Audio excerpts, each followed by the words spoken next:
Now on 7, state lawmakers are taking a closer look at how voter registration rolls in South Carolina are kept up to date. They heard from concerned citizens and agency leaders about this process. Our Jason Raven tells us more.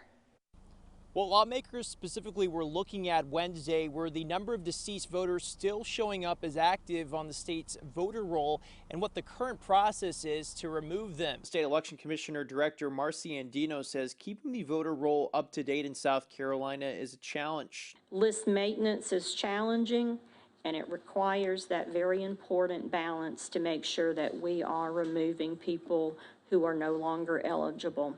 There's always room for improvement.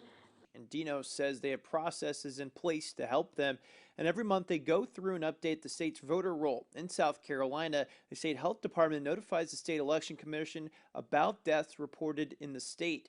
The Department of Motor Vehicles also notifies the commission about deaths reported through the Federal Social Security Administration. The state election commission then cross-references the information with their records and makes updates. They say there could be some errors, but they are very rare. So I think these numbers say that we're not way off base, that this process is working, and there are some exceptions, and we want to continue to work to improve the process the best we can. Lawmakers took some public testimony as well Wednesday, and a handful of those who spoke say there isn't enough being done. This is not about purging rolls for me. This is about following the law and making sure that nobody can vote for somebody that is deceased. That is all this is about.